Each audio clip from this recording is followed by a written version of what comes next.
Q&A, karena setiap pertanyaan selalu ada jawaban.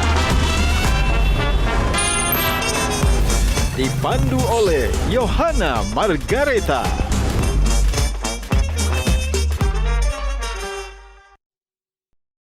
Dipersembahkan oleh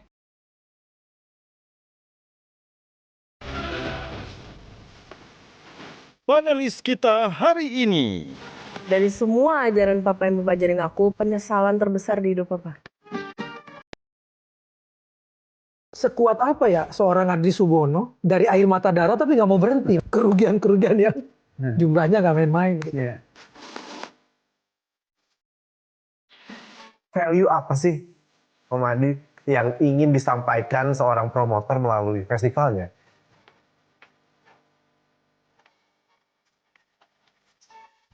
Banyak sekali promotor-promotor sehingga terjadilah perang harga. Kalau dulu kan saya sendiri gitu lah. Jadi saya bisa kontrol harga. Keamanan di Indonesia di mana? Anda menjamin nggak? Boleh nggak saya bawa senjata? Di mana saya bisa menemukan frekuensi di mana Tante Ainun ibu itu ada di sana. Kalau saya bisa menemukan frekuensi itu, mungkin saya bisa berhubungan dengan beliau. Saya dikasihkan kesempatan hidup. Bom Meret itu terjadi sekitar 30 meter dari kamar saya. Gajah Duduk dipilih karena sudah lama hadir dalam mewarnai perkembangan berbusana di Nusantara dan telah melekat di hati lapisan konsumen secara turun-temurun. Perkembangan sarung sedemikian pesatnya sehingga sekarang tidak hanya dikenakan oleh pria sebagai outfitnya, karena kain sarung Gajah Duduk menawarkan kenyamanan yang sesungguhnya serta tidak bisa dibandingkan. Hal ini sesuai dengan tagline kita, Legenda Nusantara, bahwa sarung adalah budaya kita, sarung adalah Indonesia.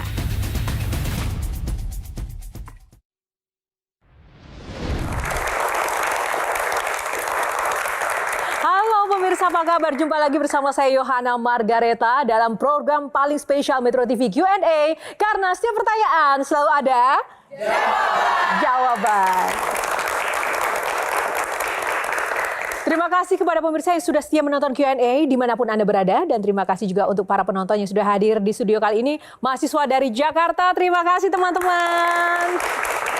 Dan selain Anda pemirsa yang istimewa dan juga para penonton yang luar biasa, bintang tamu malam hari ini juga sangat spesial. Ia adalah sosok legend di dunia konser musik dan ia seorang promotor musik Indonesia yang pertama kali berhasil membawa musisi-musisi papan atas dunia untuk konser di Indonesia di era tahun 90-an hingga 2000-an. Nah, kita mau ulik-ulik cerita master konser legenda satu ini. Namun kita akan saksikan dulu tayangan yang satu ini.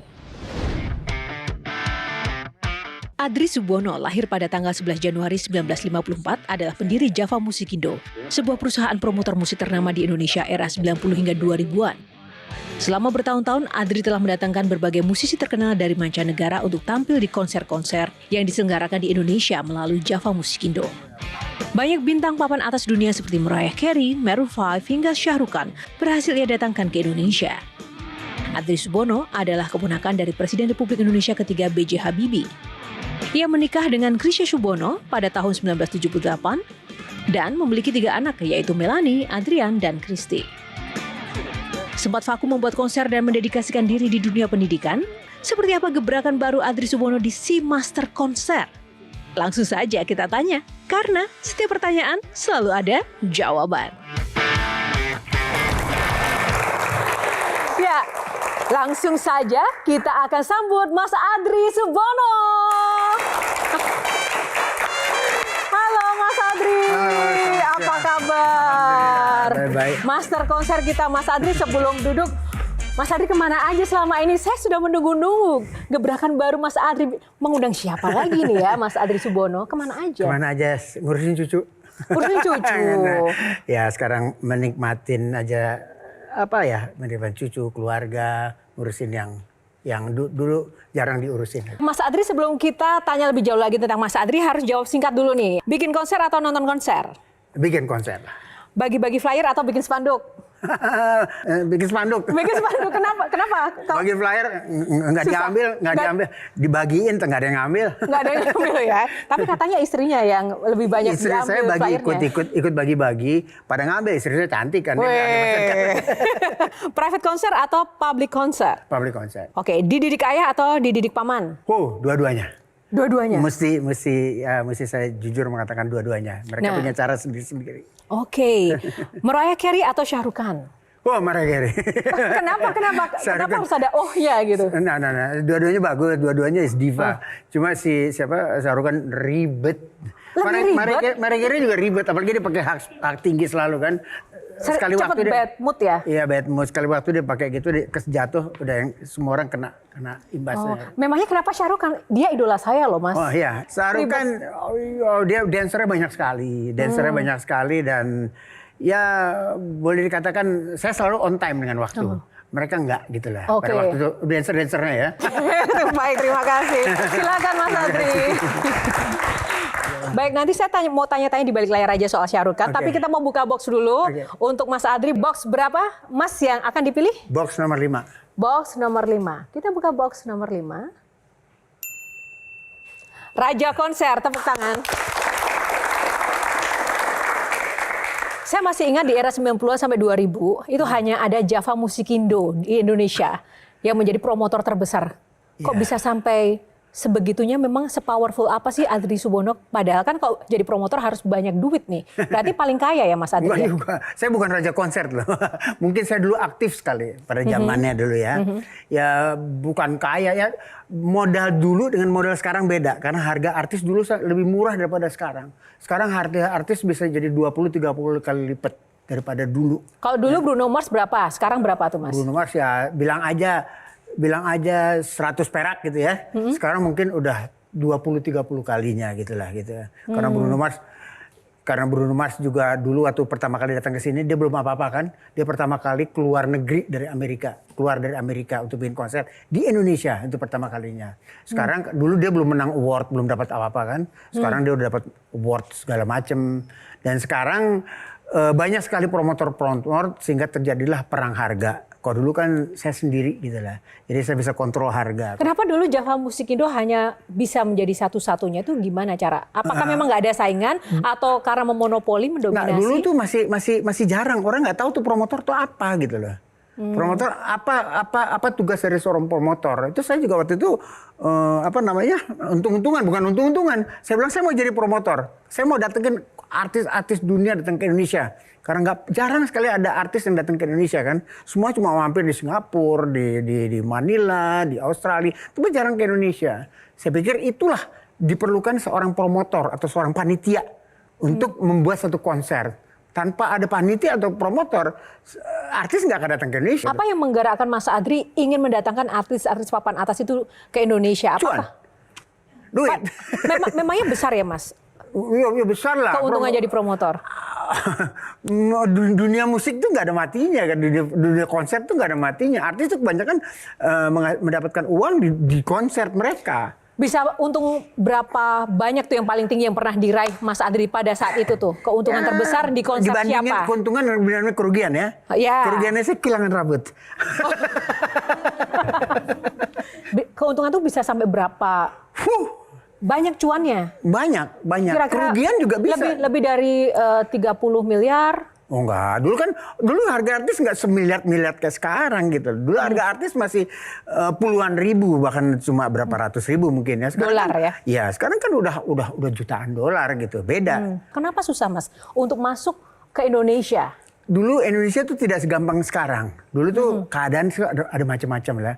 Ada dulu nggak seaman sekarang lah. Ada bom Marriott segala macam, ingat kan, sehingga terjadilah travel warning, travel ban, sehingga orang datang ke Indonesia juga, artis datang ke Indonesia juga berpikir dua kali. Dan belum banyak artis datang ke Indonesia, sehingga untuk referensinya mereka juga nggak punya artis mana yang udah pernah datang ke Indonesia. Jadi mereka nggak bisa tanya kepada siapa-siapa, jadi gitu lah.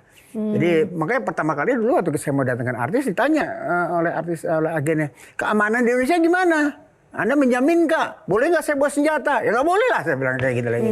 Dari 5 artis yang saya udah deketin, mungkin saya kehilangan 200 artis gitu. Mas Adri, memangnya itu menjadi cita-cita Mas Adri ya jadi promotor, kan katanya mau jadi tentara. Iya, nggak jadi cita-cita. Saya pertama kali saya pengen jadi tentara dulu sih, karena ayah saya seorang tentara kan. Saya pengen jadi tentara, cuma karena satu dan lain hal saya nggak diterima jadi tentara lah pada waktu itu, sehingga saya diberangkatkan oleh ayah saya ke luar negeri, ke Jerman gitu. Tapi menjadi promotor itu karena saya pikir saya dari dulu tuh senang dengan musik. Saya dulu pernah jadi penyiar radio dari tahun 70. Saya kalau keluar negeri selalu nonton konser dan menyempatkan diri lah untuk nonton konser, dan jadi tergelitik lah pengen bikin nih, kenapa nggak bisa ini terjadi di Indonesia gitu lah. Ini Akon sejati, anak konser sejati. Oh gitu ya Mas. Iya. Nah, apakah dengan background ponakan seorang Habibie itu mendukung karir Mas Adri sehingga menjadi satu-satunya promotor di Indonesia yang dulu luar biasa? Bukan satu-satunya, mungkin ada satu lain tapi tidak aktif seperti saya. Saya agresif sekali kan. Ngefek nggak menjadi ponakan Pak Habibie dengan karir jadi promotor? Masa sih? Nggak sama sekali. Dengan segala hormat saya kepada beliau Habibie. tidak memberikan akses tertentu terhadap channel. Beda. Soalnya kalau Pak Habibie kita ngomong kapal terbang, pasti kita bisa punya akses. Tapi kalau soal musik, pendekatan ke artis, kepada agent, enggak, itu beda. Berarti sekarang bisa dibilang sudah mengalami fase financial freedom ya Mas ya. Apakah dulu berarti tabungannya banyak banget ya, sudah settle ya dari hasil konser, memang menjanjikan itu ya Mas? Duitnya cuma segini, cuma harus pinter aja. Karena duitnya cuma segini, jadi kita pinter-pinter harus mengaturnya lagi. Masa sih cuma segini? Ya gitu. Nggak percaya sih. Harus pinter-pinter mengaturnya gitu. Oh gitu ya. Apakah juga Mas Adri menjadi konsultan untuk para promotor-promotor kekinian sekarang? Saya sering diajak ngobrol sama namanya promotor-promotor sekarang. Ya kita bertukar pikiran. Satu hal yang Mas Adri pesankan, nasihatkan ke para promotor zaman sekarang tuh soal apa biasanya Mas, rata-rata Mas? Tetap bertahan, tetap jangan terlalu jangan gila-gilaan beli artis dengan harga yang mahal gitu loh. Karena sekarang terjadinya banyak sekali perang harga kan.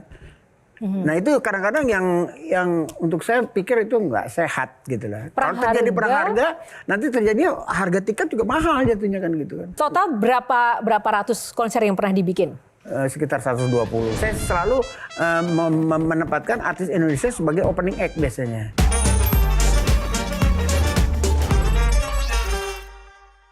Dipersembahkan oleh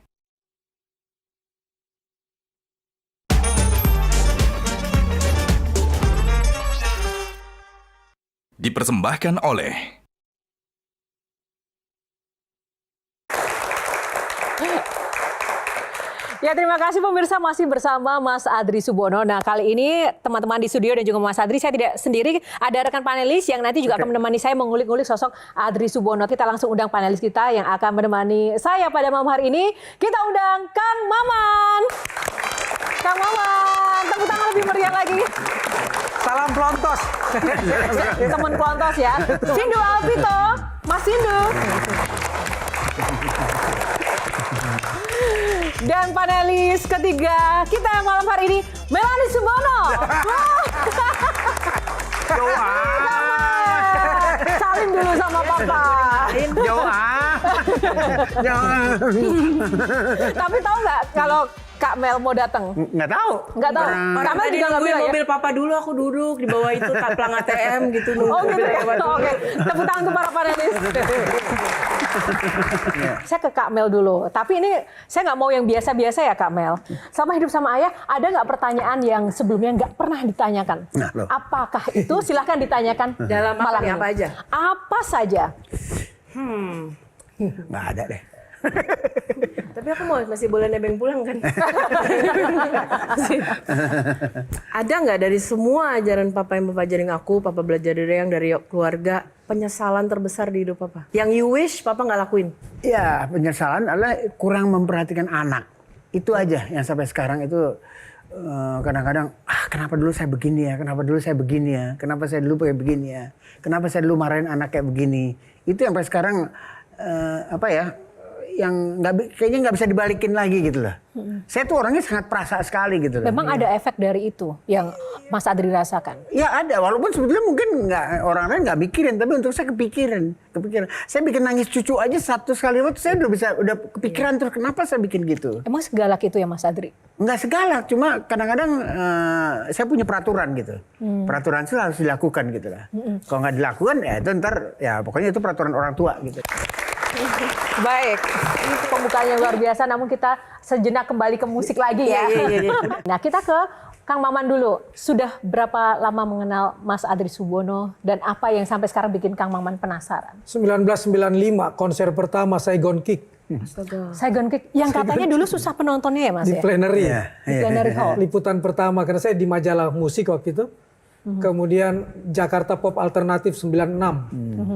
Dua-duanya nggak ada untungnya. Kenapa itu? Lalu Adri Subono bilang, emang modalnya air mata darah kalau mau ada di dunia ini.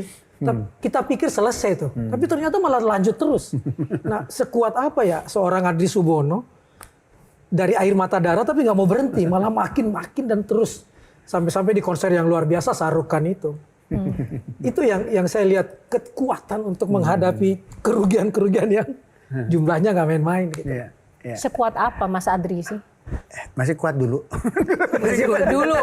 Dulu masih kuat. Karena saya bilang kembali lagi harga itu tidak semua seperti sekarang. Iya, tapi Kalau kan udah sekarang saya nggak bakal berkali-kali kuat. mengeluarkan air mata darah dan ada juga kegagalan. Kenapa nggak kapok, nggak rugi? Kegagalan kita harus learning by doing. Pasti kegagalan karena nggak ada, kita bisa belajar di mana bikin konser. Nggak ada gurunya. Kenapa masih menganggap dunia promotor dan konser pada saat itu masih menguntungkan padahal juga gagal dan rugi? Artis itu selalu ada dan selalu bikin konser.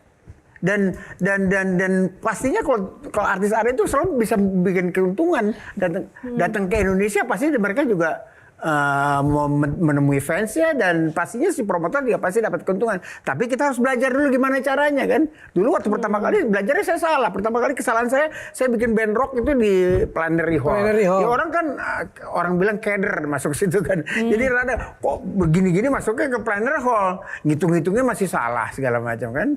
Itu lalu bikin di Pop Alternative Festival juga salah itu karena ya kesalahan-kesalahan kecil yang sekarang udah kita nggak buat kesalahan lagi dengan itu.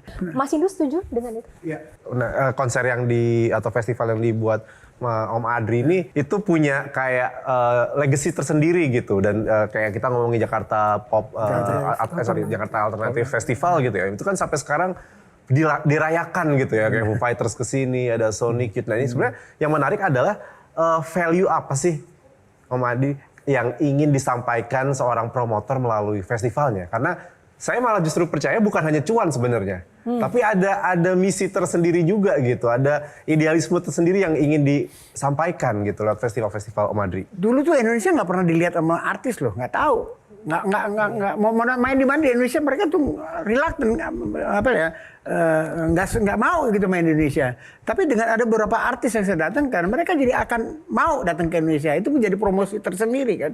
Dengan adanya konser yang bagus, aman dan sukses, itu kan menjadi promosi sendiri. Artis itu akan tanya kepada artis yang lain, gimana Indonesia? Oke nggak? Bisa nggak kita main di situ? Karena Indonesia selalu dilompatin. Artis datang dari Singapura, terbangin ke Australia. Di tengah-tengah kan Indonesia. Sebenarnya mereka bisa datang ke Indonesia juga kan? Itu yang saya pengen tarik semua ke Indonesia. Kita ada di Perth ada festival, di Jepang ada festival. Di semua negara ada festival, di Indonesia nggak ada pada waktu itu, benar-benar nggak ada. Saya rasa saya salah satu yang pertama bikin festival musik itu ya, Pop Alternative Festival itu kan. Dan itu band besar sekali kayak siapa, Foo Fighter. Sekarang Foo Fighter udah sebesar apa kita nggak taw gitu. Kak Mel, soal musik nih, ke Papa mau nanya apa? Apa mimpi Papa sampai Papa menjadi orang yang, aku nggak tahu, koreksi ya kalau salah ya, yang pertama kali memang menyetarakan. Bukan cuma bawa artis Indonesia jadi pembuka ya, tapi karena aku yang mengerjakan ridernya dan apa segala macam, treatmentnya benar-benar sama. Benar-benar sama. Kalau si A ditreat begini, maka artis Indonesia harus ditreat begini. Pada saat itu kan belum. Benar-benar ngebawa apa sih yang Papa pengen? Kenapa berani? Kenapa enggak gitu?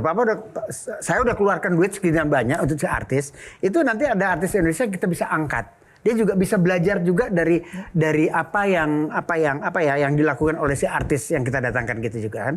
Dan sebetulnya gampang kan, kita udah datang, kita udah keluar modal segini, ini modal yang artis Indonesia juga datang ke sini nggak sebesar kalau kita datang artis luar negeri karena kita nggak bayar pesawat segala macam. Tapi dengan kita menyetarakan mereka juga bisa belajar kan.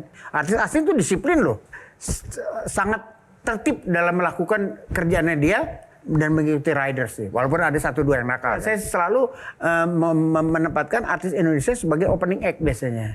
Jadi, artis bukan, walaupun kita dibatasin artis Indonesia boleh menyanyi berapa lagu gitulah.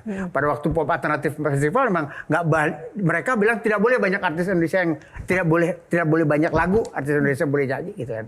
Nah, tapi yang penting harus ada Indonesia di panggung gitu ya.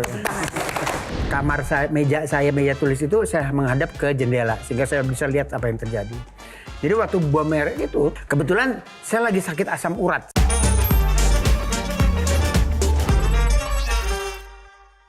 Dipersembahkan oleh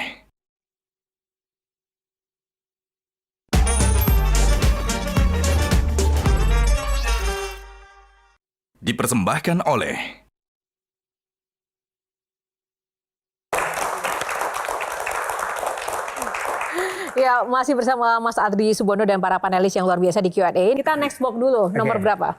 Saya pilih nomor 7. Box nomor 7 kita buka. Dari Raja Konser kita masuk ke Family Time. Baik, kita mau masuk lebih dalam lagi ya tentang sosok Adri Subono yang tadi Kang Maman bilang sosoknya disiplin, sangat keras, tegas seperti itu. Sehingga sukses juga menghasilkan konser-konser yang luar biasa di Indonesia. Pasti nggak mungkin dong tanpa dukungan family. Walaupun tadi Mas Adri bilang family-nya sering ditinggal-tinggal ya karena nggak banyak waktu begitu. Nah, Mas Sindu dulu yang kemarin juga sempat ketemu Mas Adri mengulik-ulik lebih dalam. Tenang Pak, tenang Bang. Oke, kalau ngomongin Om Adri dan keluarga, sebenarnya aku juga justru tertarik relasinya dengan almarhum B.J. Habibie gitu ya. Dan waktu kita sempat ngobrol-ngobrol ini ada satu yang aku rasa gagasan-gagasan almarhum B.J. Habibie itu banyak yang mengendap justru di di Om Adri karena teman ngobrolnya kan. Contohnya gitu kan. apa yang Mas Sindu tangkep? Waktu Om Adri cerita kalau waktu almarhum kehilangan Ibu Ainun dan itu sangat-sangat duka gitu ya. Terus punya gagasan membuat telepon lintas dimensi. Jadi ini konsepnya artinya sebenarnya mungkin buat almarhum B.J. Habibie masuk akal sebenarnya. Nah, ini mungkin bisa diceritakan sedikit nggak tuh gimana tuh Om Adri? Jadi seberapa pengaruh value dari Pak Habibie ke ponakannya yang satu ini? Saya dekat sama beliau. Saya tinggal dulu di Jerman selama 7 tahun di satu rumah ya, di rumah yang kecil di flat waktu itu awalnya rumah kecil dan sangat-sangat dekat. Saya belajar banyak sekali dari beliau karena beliau itu cara mengajarinya beda dengan cara mengajari ayah saya. Ya, jadi cara berpikirnya saya dipengaruhi oleh beliau dengan cara berpikirnya. Berpikir itu beliau itu sangat tegas ya, nggak neko-neko dan sangat disiplin. Nah dulu itu ketika ibu meninggal itu bapak kan terguncang ya? Terguncang, sangat terguncang sampai dia bilang, Adri, kamu tahu kan berapa tahun yang lalu nggak mungkin terjadi seperti sekarang. Sekarang saya lagi dari sini, lalu ada orang di WC di New York. Kita bisa teleponan tanpa ada kabel. Itu dulu kita nggak mikir nggak mungkin bisa terjadi. Apalagi sekarang sudah kita bisa melihat dengan secara visual ya. Yang saya pengen cari ada satu frekuensi di mana saya bisa menemukan frekuensi di mana Tante Ainun, ibu itu saya sebut Tante Ainun ada di sana. Kalau saya bisa menemukan frekuensi itu, mungkin saya bisa berhubungan dengan beliau. Saya kan nggak ngerti gitu.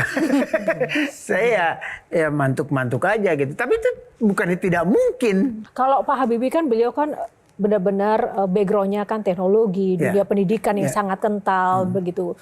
Nah, melihat ponakannya ini masuk ke dunia konser musik, beliau mendukung nggak? Dia dukung apapun juga selama dia pikir yang penting tuh ini dan ini. Pernah ikut nonton konsernya Mas Adri? Iya, pernah nonton sekali konser. Apa komentar Pak Habibie? Dia nonton Bruno Mars pada dulu itu. Tahun berapa Mas? Tahun berapa ya? 2012 kalau nggak salah ya. Bruno Mars. Habis itu dia pulang kapok deh. Kenapa? Suaranya kenceng banget deh sini.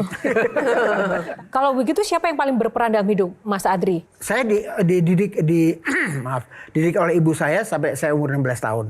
setelah 16 tahun sampai beliau meninggal, Pak Habibie meninggal, saya dididik oleh beliau. Jadi mungkin lebih lama saya dididik oleh Pak Habibie daripada ayah ibu saya. Karena saya tinggal di Jerman pada waktu setelah itu kan. Jadi dua-duanya berpengaruh. Saya dididik ibu saya secara agama. Ayah ibu saya tuh haji dan agamanya sangat kuat sekali. Ayah saya sangat disiplin sekali sebagai seorang militer. Ya dulu kalau saya pulang gitu baju itu dilipat cuma segini, mestinya segini gitu ya. Saya ditampiling. Zaman dulu, ini bukan apa, zaman dulu keras kan gitu ya. Tapi terus pokoknya dimarahin secara militer lah gitu lah. Tapi ketika saya datang ke tempat Pak Habibie, kalau saya melakukan kesalahan itu tidak dimarahin, tapi diajak berdiskusi. Kenapa saya bikin kesalahan itu? Nah, sehingga saya tidak akan bikin kesalahan lagi gitu. Contohnya kalau saya taruh gelas di meja, tiba-tiba gelas itu jatuh kan? Bukannya saya dijewer, tapi ditanya, kenapa itu gelas bisa jatuh? Karena kamu taruhnya di pinggir. Mestinya kamu taruh di sini. Jadi diajak diskusi dan solusinya Sabar bisa sekali gitu. ya. Sabar, kadang-kadang Teman-teman saya jadi semuanya nggak sabar nggak seperti itu? Tapi Kamel, Aku nanya duluan boleh, nggak bisa. Tadi aku udah ngajak sweet di belakang. Ada apa Jadi ini? aku datang dengan sebuah pertanyaan, emang mau menanyakan itu. Oke, jangan rebutan berarti. Ini hak prerogatif Kamel sebagai Yaudah, anaknya Mas nggak jadi Adri sweet. nih, Kang Maman ngalah dulu. Mohon maaf. Ya, karena aku personally kan tahu Papa as a person kan di rumah dan segala macam. Ada beberapa cobaan di hidup pasti yang dialamin, tapi Papa benar-benar ada perubahan di Papa setelah mengalami nyaris nggak ada di Bom Marriott. Oh ya. Karena waktu itu aku lagi di luar negeri pula, ngelihat di berita tiba-tiba ada jendela yang hordennya aku kenal, itu horden kamar kerja Papa, dan nggak ada orang yang bisa aku hubungin gitu, dan memang aku tahu Bom Marriott itu pengaruhnya gede banget buat Papa. Apa nilai-nilai yang Papa dapat setelah kejadian itu? Iya, Mas Adri boleh Saya diceritakan? dikasihkan kesempatan hidup oleh Yang Maha Kuasa. Jadi pada waktu Bom Marriott itu, kantor saya itu lantai 2 di samping hotel Marriott. Bom Marriott itu terjadi sekitar 30 meter dari kamar saya. Kamar saya, meja tulis itu saya menghadap ke jendela sehingga saya bisa lihat apa yang terjadi. Jadi waktu Bom Marriott itu, kebetulan saya lagi sakit asam urat sih. Jadi saya minum banyak. Jadi beberapa kali saya mesti ke kamar kecil. Satu waktu ketika saya ke kamar kecil, saya masuk lagi ke dalam kantor itu terjadi ledakan, bam! Dan begitu saya lihat itu gelap semuanya. Begitu saya lihat kamar saya itu, meja saya hancur berantakan.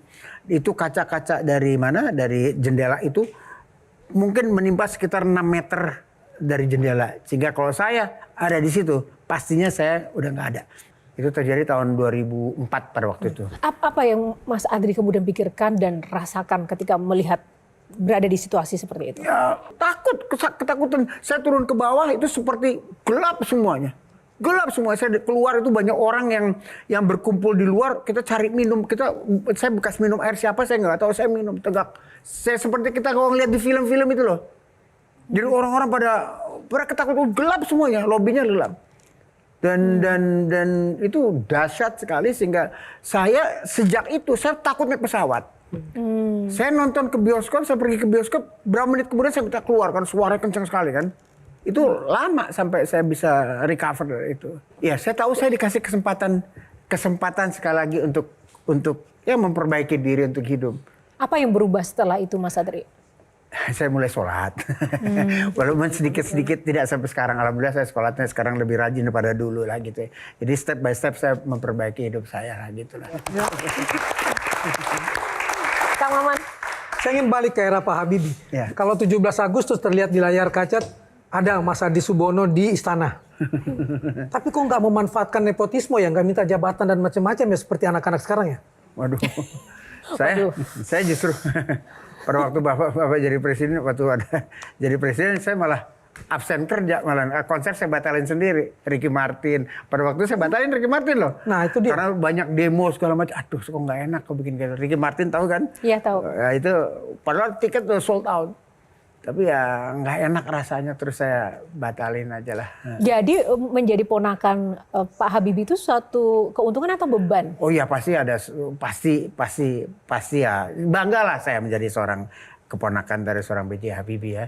Kak Mel Apa tuh? juga kan menjadi bagian dari keluarga Habibie kan pasti banyak privilege, tapi juga saya lihat tidak menggunakan privilege itu ya. Aku malah kanan kiri ya dikaitkan dengan keluarga Habibie, punya nama besar Subono, bangga dan beban. Karena sampai hari ini apapun yang saya kerjakan, yang gak ada hubungan sama industri pesawat atau musik deh, aku mau bikin jadi pengusaha tumbler gitu. Berhasil, tetap orang akan ngomong, ya iyalah lu anaknya ini, lu cucunya ini, tetap. Dan papa mungkin karena diajarin sama Eyang, aku juga tidak boleh menggunakan gini. Mendapatkan kemudahan karena punya nama itu pasti. Banggalah, Menyalahgunakan. tapi jangan salah gunain. Sebelum kita break, komentar dari sang papa melihat putrinya seperti itu gimana? Saya cuma berdoa aja, berdoa semoga apa yang dilakukan itu sesuai dengan apa yang mesti dilakukan gitu lah. Saya juga bilang hati-hati Mel, dan semua harus dengan data kalau melakukan sesuatu. Jadi deg-degan sih, deg-degan. Muka saya boleh begini tapi kalau urusan dia sih deg-degan. Beliau selalu mengatakan, saya kan cuma lulusan ini. Tapi jujur nih Om Adri, sudah berapa anak yang Om Adri sekolahkan dan biayai?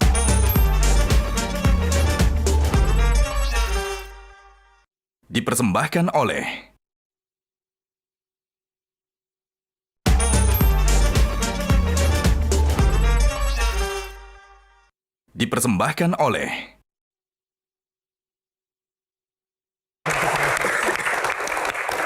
Ya, kembali di Q&A. Kali ini untuk segmen yang akan kita ikuti sama-sama di segmen terakhir ini adalah sebuah permainan. Nah, saya mau membagi 2 tim. Silakan untuk Kang Maman berdiri dan juga bergabung bersama Mas Adri. Waduh. Nah, ini satu tim nih ya. Silakan Mas Adri. Boleh di podium kita sebelah anak kiri. muda. Kolonial milenial banget. Oke, karena ini ada kemiripan ya Kang Maman dan juga Mas Adri. Kita kasih nama timnya Upin Ipin kali ya. Oke, Mas Indro dengan Kamel satu tim. Nah, ini karena rambutnya panjang gondrong semua ya. Ya udah tim gondrong lah ya. Oke. Nah, nanti akan ada gambar emoticon, silakan ditebak judul lagunya apa. Judul lagu dan penyanyinya apa. Yang akan menjawab silakan pencet bel. Pencet bel dulu baru menjawab. Sudah siap? Coba dulu mungkin Mas Indro Kamel. Oke. Kita mulai tim Upin Ipin dan tim Gondrong. Gambar pertama, siapa mau jawab? Oke, tim Gondrong. Apa nih? Judul lagu dan penyanyinya? Kalau dari emojinya sih ini kayak video klipnya The Lazy Song ya Bruno Mars ya. Salah ya kayaknya. Apa judul lagu? Judul lagu? The Lazy Song. Lazy Song, salah.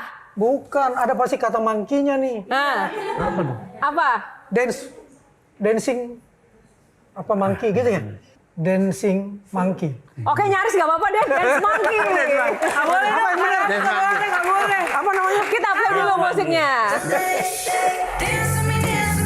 Nah, ya, oke, tepuk tangan untuk Kang Mama.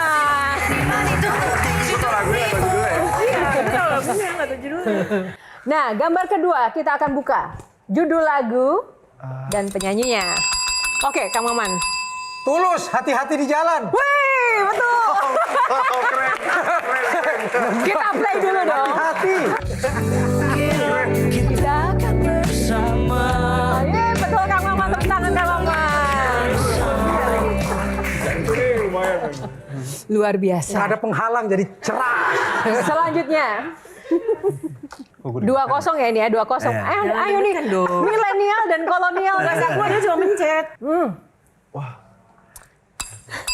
Kesenangannya Mas Adri. Apa? Eric Clapton. Judul? Tears in Heaven. Benar. Tears in Heaven, benar ya?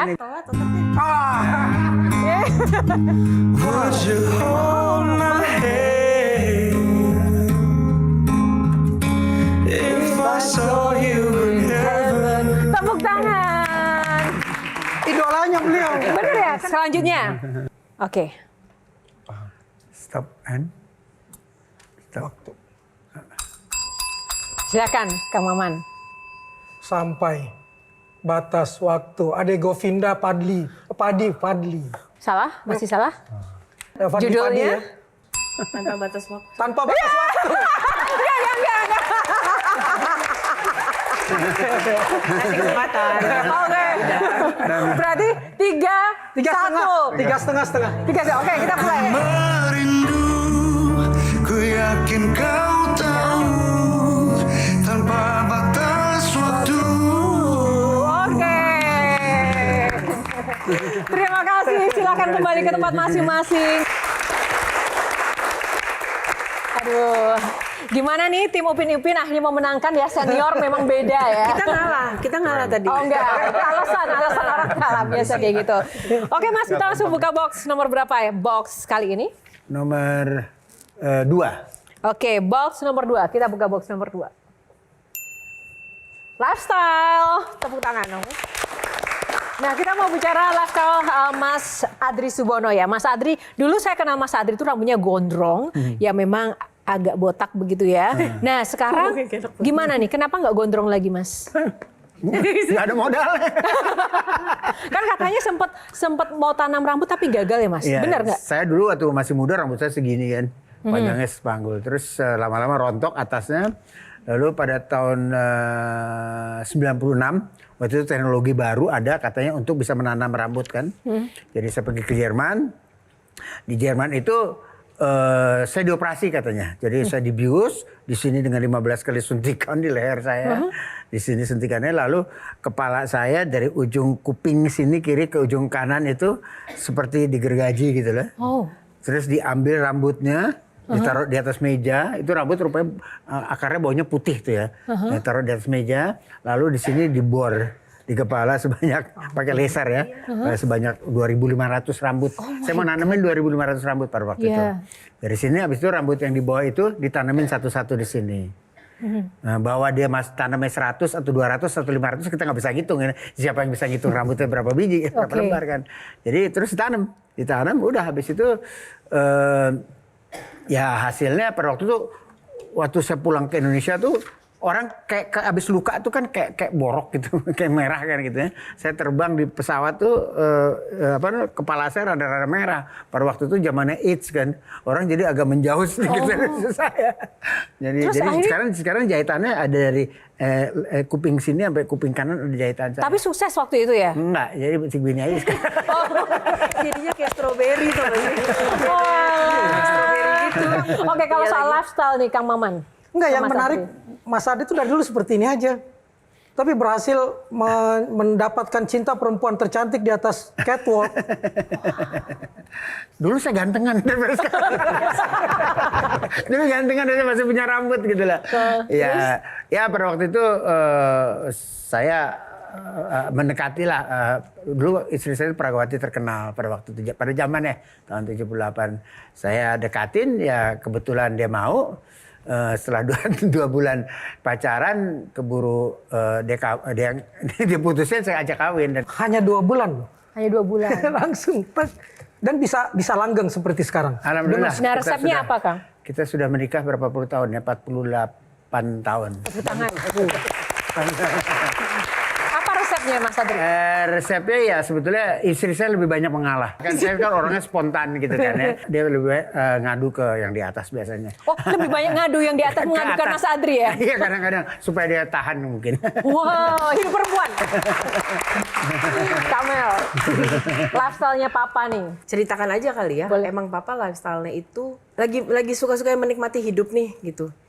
Tapi jarang aku ngelihat orang tua di usia Papa, dari orang tua teman-teman aku, yang setiap pagi kita di grup WhatsApp itu sekitar jam berapa udah dapat mulai jalan sekian, jam 8-nya kita dapat report berapa ribu langkah.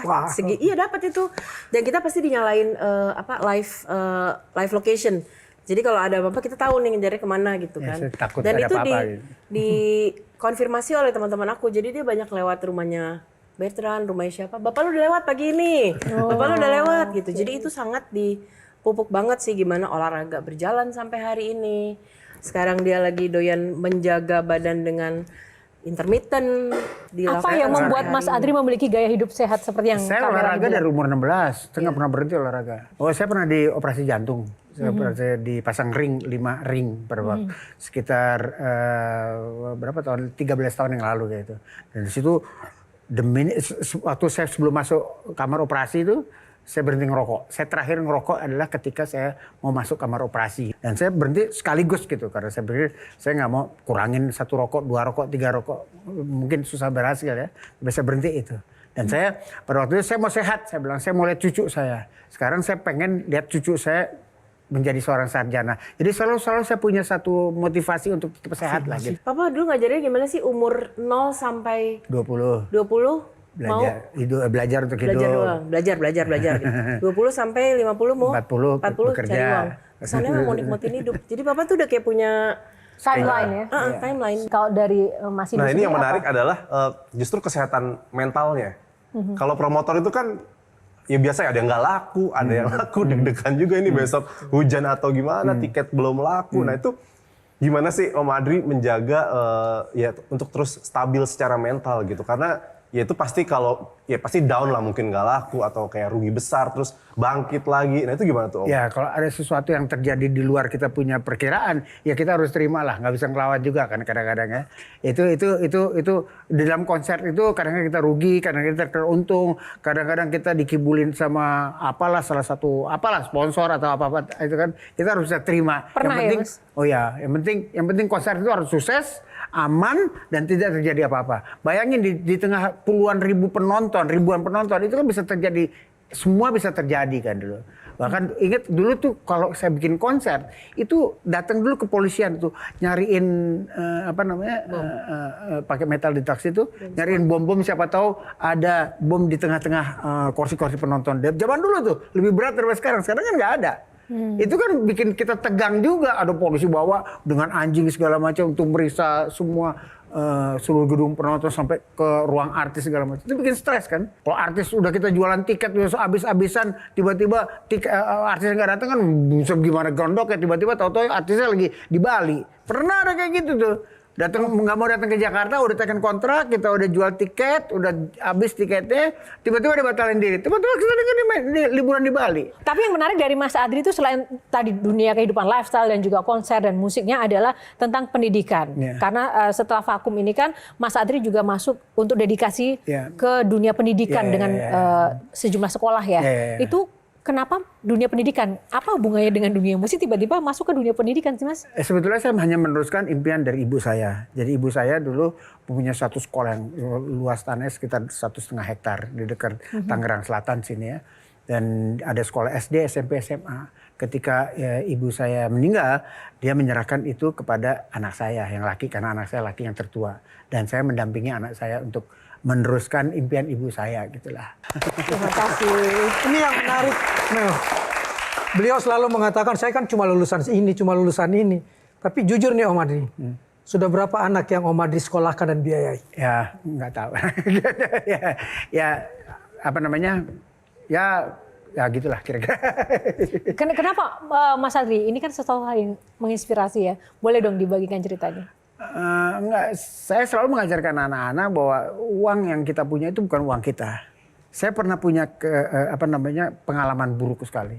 Ketika sekitar tahun 82, saya pulang dari Eropa, saya jalan sampai ke depan rumah, tiba-tiba ada pistol, klak-klak. Ditodong saya. Saya serahkan semuanya, apa yang saya punya, ada uang saya segala macam.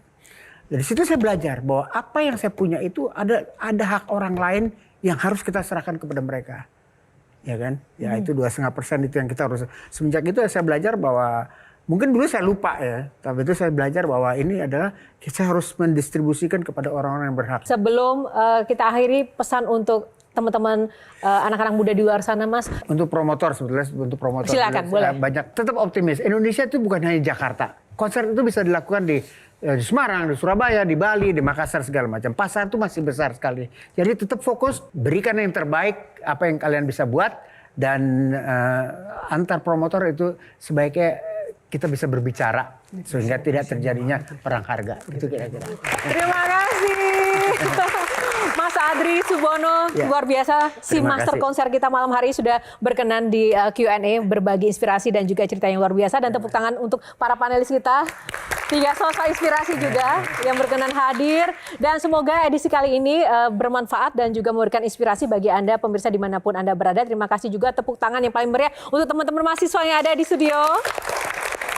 Dan tak lupa terima kasih untuk sarung gajah duduk legenda Nusantara yang ada tulisan Arabnya yang sudah menyiapkan busana yang saya kenakan pada malam hari. Tepuk tangan untuk sarung gajah duduk.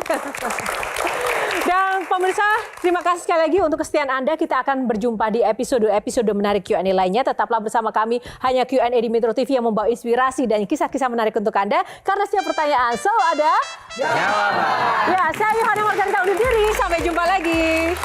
Mas Adri, terima kasih. Q&A, karena setiap pertanyaan selalu ada jawaban. Dipandu oleh Yohana Margareta.